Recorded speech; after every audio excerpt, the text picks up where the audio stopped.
I was writing furiously while Mike was speaking, not because I was learning so much about taxes, Mike, but because there were so many good one-liners in there. I want to use those again and again and again and again. So those are going to show up in the 7th District of Georgia.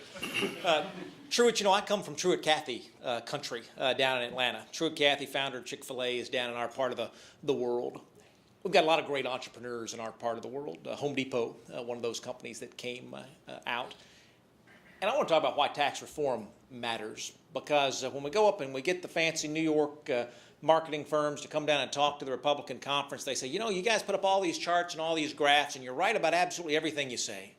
And someone else puts up a picture of a child who's not getting an education and doesn't have enough food to eat, and they will always win, and you will always lose. And the truth is, I want to help the child that's not getting enough to eat and is not getting a good education too, so I'm voting on that side of the aisle. The question is, why does tax reform matter? Our friends down at Home Depot, Bernie Marcus, great philanthropist in our community, said if he tried to start Home Depot today, same 4 guys, same great idea, they could not succeed in America today.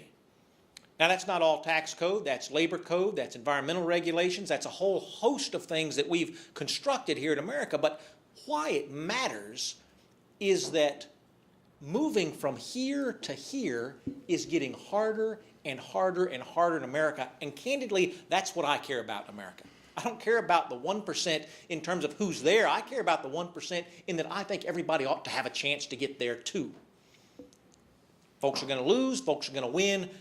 The tax code gives us an opportunity in Congress to pick those winners and losers instead of letting folks back home pick those winners and losers. I tell folks, we spend so much time talking about the tax code. The truth is the American consumer makes more decisions about how to run this economy every day. With every time you debit your bank account, spend $1 out of your wallet, you're making those choices. For whatever reason, we feel like we can make those choices better. Ways and Means Committee, the group that certainly has jurisdiction in the House over tax reform, sent the Budget Committee a letter this year, signed by all the members of the Ways and Means Committee, saying we will produce fundamental tax reform and pass it out of our committee to bring it to the floor before the end of calendar year 2013. So this is not the maybe one-day discussion that Mike and I have been having for years and years. The time is now. We've seen it in 4 of the President's State of the Union addresses that the corporate tax code needs attention. We haven't seen a proposal, but we've certainly seen mention of it. Now, that's probably, candidly, the easier half of this nut to crack.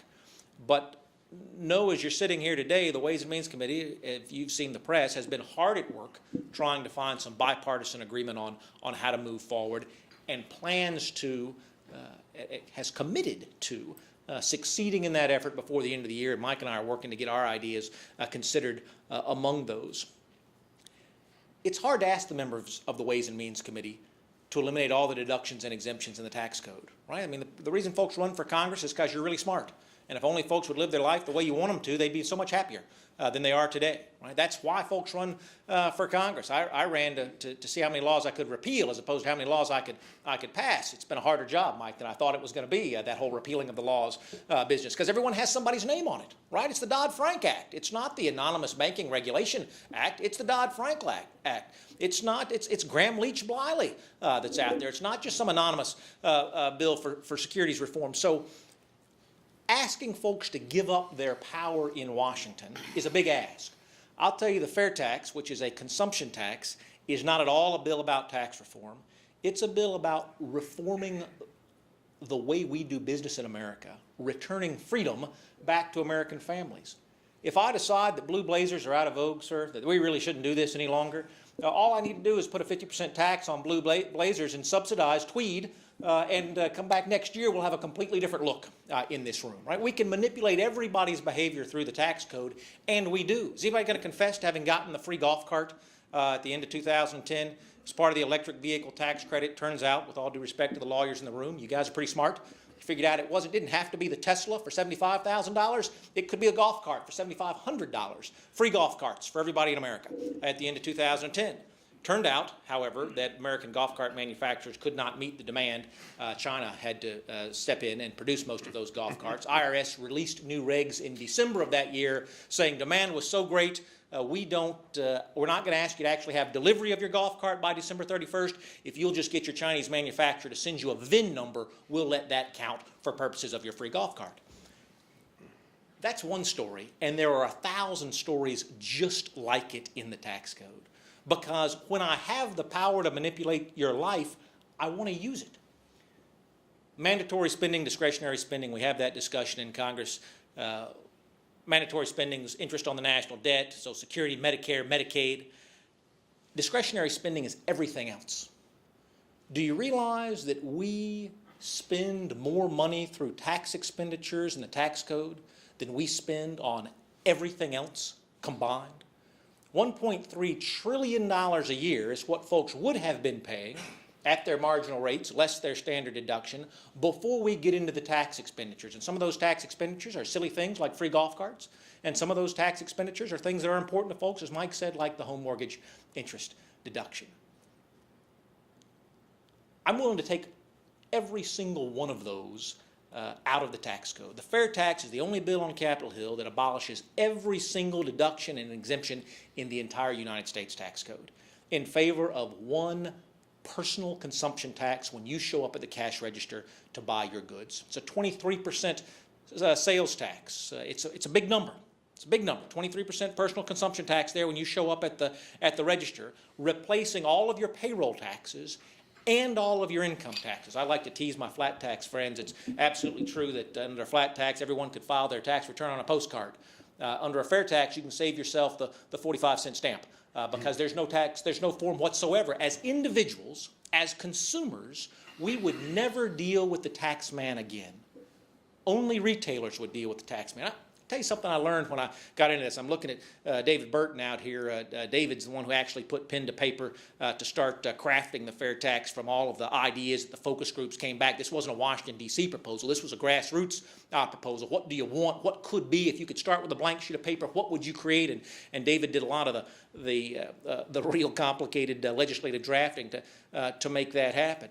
What I found when I got into the fair tax is that 48.5% of all the goods sold in this country are sold by 688 companies. Consumption tax.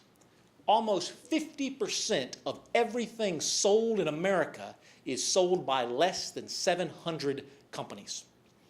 When you start talking about personal consumption taxes, folks start to worry about evasion. Right? If I have the man who's coming to look down at all your finances, maybe I can catch it. But if it's a personal consumption tax, maybe folks are going to evade. Less than 4% of American companies sell 85% of everything that's produced in America. Less than 2% of all service providers sell 80% of every service that's consumed in America. So if we could just get the top 2% of folks in the, top 4% of folks on the sales side and the top 2% of the folks on the services side, if we could just get them to collect the sales tax properly, and of course they have no incentive to cheat. Walmart, Home Depot, these folks have no incentive to cheat. We would still have a higher compliance rate than the income tax has today. We could let everybody else cheat and go home. We'd still collect more revenue. But turns out when folks are involved in a voluntary tax, folks are willing to participate. We have a big problem in this country in terms of that participation. Fair tax makes everyone a taxpayer every single time they show up at the cash register. I think that's important. Having skin in the game is important. Cindy and I were talking about the Bush administration years. I was confessing my guilt because I didn't speak out on tax cuts going on at a time of war. Truth is, the only time in American history taxes went down when America went to war, which means if you live in the South like I do and you have a son or daughter in uniform, you've got skin in the game in that war. But if you don't have a family member in uniform, you don't, because it's not costing you a penny. We've got a lot of entrepreneurs in America. And today, the top 1% of income earners pays more than the bottom 90% combined. Which means when you're in the bottom 90%, it's just good business to grow your government. Because I can buy $1 worth of government services for 10 cents in taxes. That doesn't make me silly, that makes me smart. We've got to have skin in the game in the size of government and what government does. And we have so skewed what fairness means that we're ending up with people making different electoral decisions. Same American values, same belief in free enterprise, same understanding of what it means to move from the bottom level to the middle level to the high socioeconomic level. But because I can buy $1 of government for a penny, I make different decisions than I would otherwise as an American voter. Fair tax puts every single voter involved in tax paying every single time they show up at the cash register. What does that mean? You know, we look at these charts coming out of the Ways and Means Committee at the marginal tax rate of low-income Americans. It's brutal.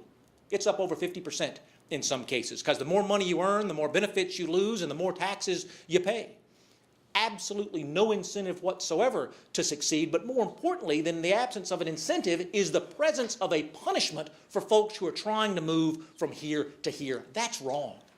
It is absolutely, positively wrong.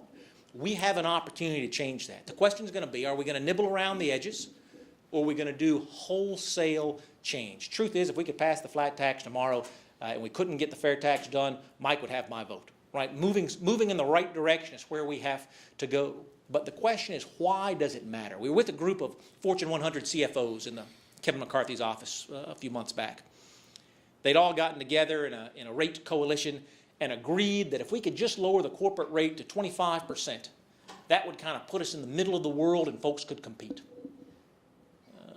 Right now, of course, highest corporate tax rate in the world. We could get right down there in the middle with 25%, and they'd put all their deductions and all their exemptions on the table in order to make that happen. I asked the group, I said, I'm confused. This is America. Why in the world are we striving to be mediocre so that we can compete? Why don't you want a 0% corporate tax rate, or a 5% or a 10%? Because you know there's no secret drawer that corporations have to pay their taxes.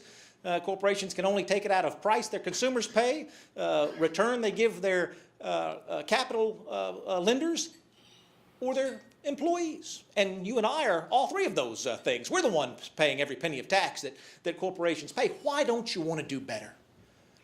And one of the CFOs, big multinational, said, well, Congressman, I just don't think we can get that done here. Because there's that belief that you can tax someone else and it won't impact you.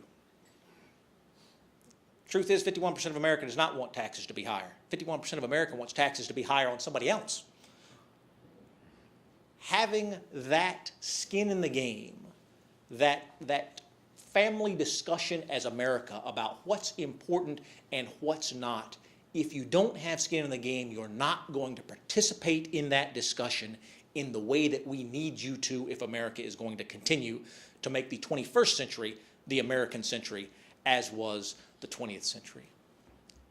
We don't want our wages to go down here. We don't want our environmental regulations to go away. We don't want our workers to work in unsafe environments. There are so many things that make cost of employment in America so much higher than it is around the globe. The one thing we can control is the American tax code. And if we as individuals are paying every penny anyway, why not lower the business rate down to 0? Call taxpayers who they are, the final consumer of everything that's purchased around the globe. Put open for business up as the sign on American shores for folks to come here with their capital to create jobs, and most importantly, finally level the playing field with international competitors, because all of our taxes are baked into every good we try to export overseas. And as the only OECD country on the planet that doesn't have a consumption tax, that also makes us the only one that can't rebate that tax when those exports leave and go overseas. Our Fords have to compete with Renault with all of our taxes baked in, and the French VAT on top of that. That Renault comes here with no taxes embedded in it, and all of our income taxes, payroll taxes, etc., get added on top of that as that good moves to purchase. This is about families, and this is about jobs. And of all the things that we can do to change the economic future of this country, again, don't want to lower wages, don't want to threaten the environment, don't want to end workplace protections. Want people to understand what that cost of government is. Fair tax does that in the same way that America did that in 1776, did it in 1787, did it right up through the Civil War. We can bring a consumption tax back. So if you want to go out and buy that starter mansion, starter castle that Mike Burgess mentioned earlier, you can buy that starter castle if you want it, but you're going to have to pay for it. And if you drive the used Ford Fiesta, you can make $1 million a year if you want to. You're only paying taxes on that Fiesta. Why? Because if you've put that money in the bank, it's only doing two things. They're lending it to me, or you're buying from my company when you spend it. We need that capital in the marketplace to have monies overseas, $1 trillion by most estimations, just on corporate profits overseas that could be brought home tomorrow in a corporate repatriation holiday. Add to that all of the individual money that's overseas for tax purposes. Eliminate the income tax, eliminate the corporate income tax, eliminate the payroll tax. One tax that every single American consumer pays every single time they go to the checkout counter. It's called the fair tax. It's H.R. 25. It has more co-sponsors than any other fundamental tax reform bill in Congress, more on the House side, more on the Senate side, not because it was a bill that was created in Washington, and certainly not because of my personal charisma, but because families across the country, whether they read a book, whether they saw an article, whether they just said, you know what, there has to be a better way, I'm going to go out on the internet and look. They are motivating members of Congress to get on this bill. This is not a Washington bill. This is a grassroots bill, and it has grown every month in this Congress. Again, most co-sponsored proposal in all of Washington, D.C. Hope you all help me get it done. Thank you very much.